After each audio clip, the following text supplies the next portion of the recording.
Welcome to my 500 subscriber special. So I've got that big news, which, small victories, one at a time. 500 isn't, I'm not a big fish in the YouTube pond yet when it comes to, historical educators here on the channel, but I'm getting there, one subscriber at a time. But also I'm going to share with you, I'll put the link in the description, one of my articles titled Contrasting Legal Perspectives on the Necessity of Positive Law to Sustain Slavery in Antebellum America was just published by the National Black Law Journal. And I'm thrilled about this because I spent a lot of time on this article. And this article is really what motivated me to start this channel here on YouTube, because it talks about the foundation, the legal foundation for African slavery in the United States and what would become the slaveholding states of the South. And of course, the 11 states that seceded and became the Confederacy.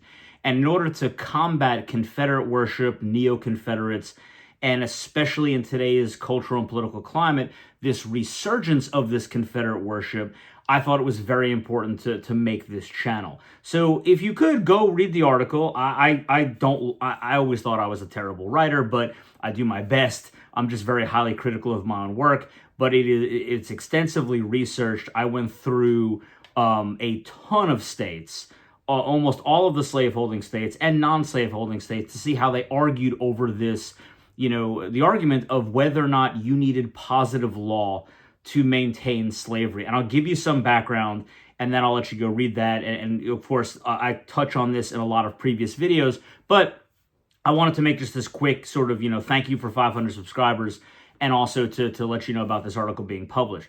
So pretty much what this revolves around, and I've talked about this previously, was in 1772, so before the United States existed as its own independent political entity, there was the case of Somerset v. Stewart.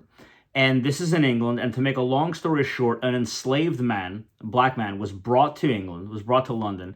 He fled, he escaped, he was captured, he was brought back, and then a habeas action was brought to say that he was being detained unlawfully. And the argument was that, there is no law in England that says that someone can be enslaved. So this went in front of the magistrate, the judge, who was a Lord Mansfield, and Lord Mansfield agreed. He said that slavery is so odious, right? It goes against the law of nature. It is so against the law of nature that it can only exist if there was a positive law, meaning there has to be a law in the books that says you can have slaves. If that doesn't exist, then slavery is unnatural, and therefore no one can be enslaved. So simply by setting foot on British soil, on the island itself, in England, that this enslaved individual had become free. Now, what this did was this created a serious problem for jurists in what would become the slaveholding states of the United States, because after independence, not one of those states that had slaves actually had a positive law, save for one, right, that allowed slavery. And that one state was Georgia, because Georgia actually at one point during the colonial period outlawed slavery, so they needed a law to reinstitute it. So there was only one positive law that allowed for slavery in the slaveholding, the original slaveholding states. So what could they do to argue that slavery could be allowed without positive law? And what they did was they turned it and made it entirely racially based. And again, that's the reason why I started this channel, was to talk about how the antebellum South, the slaveholding states, were not a society with slaves. They were a slave society. Everything about them revolved around the institution of slavery. It was a racial-based hierarchy. It was a slaveocracy. And even though, and this is an attack that I get a lot on this channel and even in presentations that I give, yes, a very small percentage of whites in the antebellum South actually owned slaves.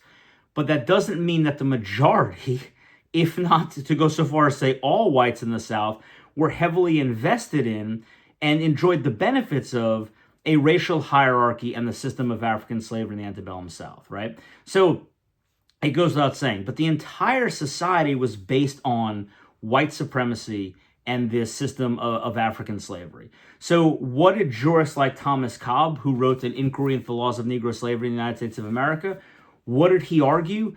He argued that you didn't need a positive law to have slavery because slavery was the natural condition of people of the African race.